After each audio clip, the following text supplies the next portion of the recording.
প্রিয় শিক্ষার্থীরা, আজকে দ্বিতীয় শ্রেণী গণিত ক্লাসে তোমাদের সুস্বাগতম। আমি তোমাদের শিক্ষিকা গীতা প্রবাসন। আশা করি তোমরা সবাই ভালো আছো। আজকে আমি তোমাদের অধ্যায় 7 বাংলাদেশি মুদ্রা ও নোট নিয়ে আলোচনা করব। হ্যাঁ, এর আগে আমি তোমাদের নিয়েছিলাম কি অধ্যায় 5, যেটা গুণ নিয়ে ওটা পুরো চ্যাপ্টারে আমি পড়িয়েছি। এরপরে আছে তোমাদের অধ্যায় 6 ভাগ, ওই ভাগটা তোমাদের বেবি মিস করাবেন। আমি তোমাদের অধ্যায় 7 বাংলাদেশি মুদ্রা ও নোট নিয়ে আলোচনা করব। কত অধ্যায়? অধ্যায় 7। চ্যাপ্টারের নাম হচ্ছে কি বাংলাদেশি মুদ্রা ও নোট। বাংলাদেশি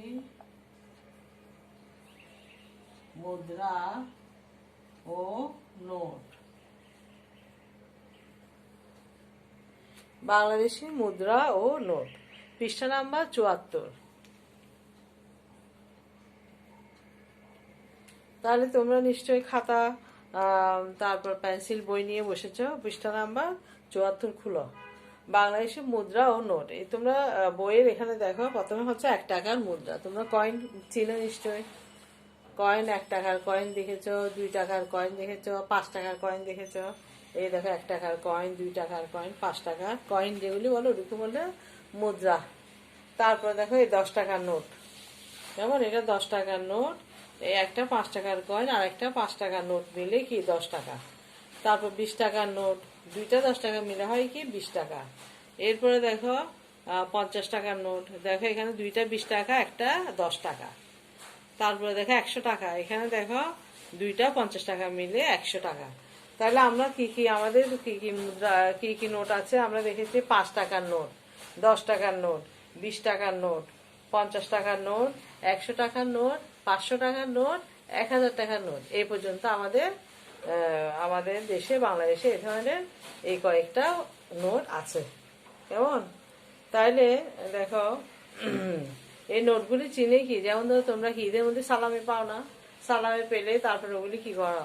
এগুলি সব একসাথে নিয়ে গুনতে বসো। 10 টাকার গুলি এক সাইডে রাখো, 20 টাকার গুলি একদিকে রাখো, 50 টাকা পেলে 50 টাকার গুলি এক পাশে রাখো। অর্থাৎ এগুলি মিলে তারপরে যোগ করে কত টাকা পেয়েছো সেটা তোমরা বের করো। তাহলে এখন দেখো এখানের মধ্যে 75 পৃষ্ঠা একটা অঙ্ক দেখো। একটা ঈদের দিন ইমা নিচের নোটগুলি উপহার পেল। সে মোট কত টাকার উপহার পেল? ইমা দেখো ইমা 20 টাকার নোট পেয়েছে 1, 2, 3টা। তাইলে 10 টাকার নোট পেয়েছে 1, 2, 3টা। 2 টাকার নোট পেয়েছে 1, 2, 3, 4। বলে কি এগুলো কি সবগুলি মিলে কত টাকা হলো? তাহলে তুমি যা এই অঙ্কটা যদি তুমি করতে পারো, ঈদের সময় তুমি টাকা পেলে তুমি কি করবে? নিজেই হিসাব করতে পারবে। 20 টাকার গুলি একদিকে রাখবে, 10 টাকার গুলি এক পাশে রাখবে, 50 টাকার গুলি এক পাশে রাখবে, তারপর কি করবে? যোগ করবে বা কি গুণ করেও আমরা বের করতে পারি। তাহলে দেখো অঙ্কটা দেখো, ঈদের দিন ইমা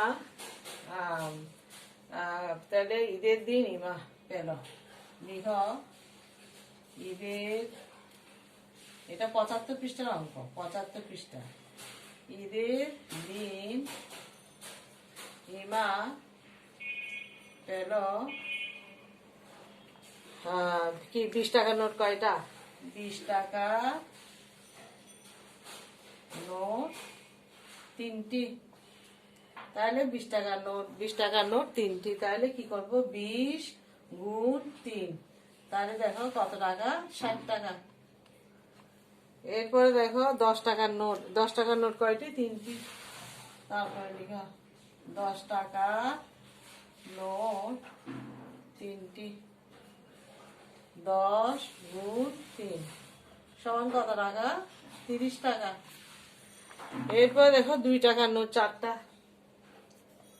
2 টাকা নোট কয়টি? 4টি। সমান 2 গুণ 4 সমান 4 গুণ 8, 8 টাকা।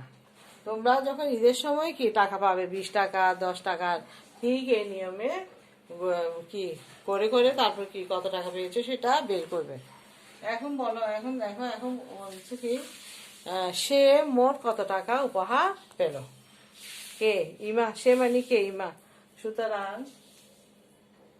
ইমা মোট উপহার পেল সমান, এই যোগ করো 8, 6, 7, 8, 9, 98 টাকা। কত টাকা উপহার পেল তাহলে? 98 টাকা। তাহলে উত্তর লিখো, উত্তর 98 টাকা। তাহলে ঠিক আছে, বুঝতে পেরেছেন নিশ্চয়ই। ধরো ঈদের দিন ইমা নিচের নোটগুলি উপহার পেল, কত কত টাকা সেটা বলেন। এই নোট সে তো প্রথমেই কি সালাম করতেছে আর পাচ্ছে, তাহলে ও নোটগুলি রেখে দিল। নোটগুলি রেখে দেওয়াতে সে 20 টাকার নোট এক জায়গায় করলো, তারপর 10 টাকার নোট এক জায়গায় করলো, তারপর 2 টাকার নোট এক জায়গায় করলো। এবং আরো যদি পেতে, ধরো 5 টাকার নোট পাইলে 5 টাকার নোট, 50 টাকা পেলে 50 টাকা, এখন যা পেয়েছে তা করেছে। এখন তাহলে এবার পেলো 20 টাকা নোট কয়টা? 1, 2, 3, 3টা 20 গুণ 3, 3 দেখুন 6, কত? 60 টাকা। তুমি যদি 20 যোগ 20 যোগ 20 লিখো তাও কি 60 টাকা। এরপর 10 টাকার নোট 3টি, 3 10 30 টাকা, তাও তুমি 10 যোগ 10 যোগ 10 লিখলো কি 30 টাকা পাচ্ছ। এরপর 2 টাকার নোট 10 যোগ যোগ করে কি একবার করতে হচ্ছে না, তার চাইতে আমাদের কি সংক্ষিপ্ত আকারে গুণ করলে আমরা সেটা যোগ করে যে সংখ্যাটা পাবো গুণে আমরা সেই সংখ্যাটা পাবো। 4 দুগুণ 8। তাহলে এরপর সেই মোট পেল 8, 6, 7, 8, 9, 98 টাকা। উত্তর 98 টাকা। বুঝতে পেরেছে নিশ্চয়ই। অঙ্কটা তুলে নাও, তোমরা ভালো করে তুলে নাও। এটার মধ্যে আমি হয়তো এভাবে দিতে পারি। এখানে 20 টাকার নোট দেখতে পাচ্ছ 3টা, 10 টাকার নোট দেখতে পাচ্ছ 3টা, তারপর ধরো 5 টাকার নোট দেখতে পাবে 4টা, 50 টাকার নোট দেখতে পাবে কি 4টা। এভাবে যদি আরো বেশি থাকে, বেশি দিয়ে কি এভাবে একই নিয়মে করে ওটা বের করতে পারবে। আচ্ছা, এখন দেখো বক্সের নোট দিয়ে সমপরিমাণ টাকা তৈরি করা। এখন দেখো এই বক্সের মধ্যে এখানে কিছু টাকা আছে, দেখো এখানে মধ্যে 20 টাকা, এখানে কি এই 2 টাকা আছে, কতগুলো 5 টাকা আছে, এখানে যোগ করে কত টাকা পাওয়া গেল 24 টাকা। অর্থাৎ বক্সের মধ্যে যে টাকাগুলো আছে ওই টাকাগুলো যোগ করে আমরা আমাদের কি টোটাল টাকাটা কি বের করতে হবে। এরপর দেখো এখানে এই যে এটা যোগ করে কত টাকা পাওয়া গেল, তাইলে এখানে বের করলো কি 68 টাকা। আচ্ছা, এখন দেখো যদি তোমার এখানে ঈদের দিনের মধ্যে এখানে এই অঙ্কটার মধ্যে যদি 20 টাকার নোট 3টা, 10 টাকার নোট 3টা, 2 টাকার নোট 4টা, যদি এখানে আরো 5 টাকার নোট ধরো 4টা হতো, তখন কি করতে? এটা তো যা আছে তাই ধরো 5 টাকার নোট, ধরো এখানের মধ্যে তোমাকে যদি বলে আরো যদি থাকে এখানে 5 টাকার নোট 4টা, 5 টাকা নোট 4টি, তাহলে কি করতে? তুমি 5 গুণ 4 সমান কি 20। ধরো তোমার এখানের মধ্যে কি 5 টাকা আছে, 10 টাকা আছে, 20 টাকা আছে, 50 টাকার নোট, ধরো 50 টাকার নোট 3টি, এরকম হলে কি লিখবে? 50 গুণ 3 সমান 3 5 15। আচ্ছা, তারপরে ধরো তোমার এখানে অনেক সময় অনেকে 100 টাকা দেয় না, 100 টাকার নোট ধরো 2টা, ধরো 100 টাকা নোট 2টি, তখন কি করবে? 100 গুণ 2 সমান কত টাকা? 200 টাকা। তাহলে এবার তুমি যোগ করো 0, 5, 6, 7, 2, 3, 370 টাকা। তাহলে পারবে নিশ্চয়। এখন তোমাদের যদি এটা যদি না দেয়, তোমাকে আরো বেশি টাকা দেয়, বেশি নোট দেয়, বেশি নোট দিলেও নিশ্চয়ই এটা বের করতে পারবে। হ্যাঁ, তাহলে ঠিক আছে, এটা এতটুকু এটা করলাম আমরা। আগামী দিন তোমরা এখানে এই যে ইভা 32 টাকায় 1 হালি ডিম, 30 টাকায় 1 প্যাকেট চানাচুর, আচ্ছা এই 2টা অঙ্ক আমি করাবো, তোমরা SW করে রাখবে। এটা বক্সের নোট দিয়ে সমপরিমাণ টাকা তৈরি করো। তাহলে SW বক্সের নোট দিয়ে সমপরিমাণ টাকা তৈরি করো। বক্সের নোট দিয়ে সমপরিমাণ টাকা তৈরি করো। এখানের মধ্যে এখানে বক্সে যা আছে এগুলো নিয়েই তোমরা করবে। পরবর্তীতে এটা বুঝে বুঝে করবে, যাতে কি অন্য নোট থাকলেও যাতে ওটা বুঝতে পারো। তাহলে ঠিক আছে, নিশ্চয়ই বুঝতে পেরেছো নিশ্চয়ই। আজকে আমাদের কি হলো তাইলে? এটা কি করালাম যে বাংলাদেশি কি মুদ্রা ও কি নোট, বাংলাদেশি মুদ্রা ও নোট, এটা পর্ব কি 1, পর্ব 1। এটার উপর আমি আরো একটা ক্লাস নিব তারপর তোমাদের আরেকটা ক্লাস নেওয়ার পরে আমাদের শেষ হবে কি বাংলাদেশি মুদ্রা ও নোট।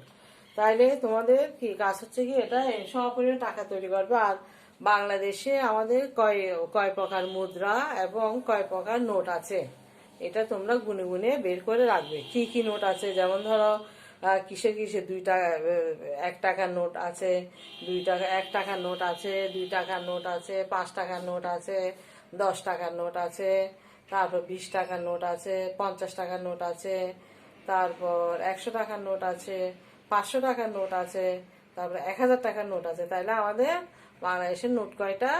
9টা। নোট কয়টা আছে বাংলাদেশি নোট আছে যে 9টি।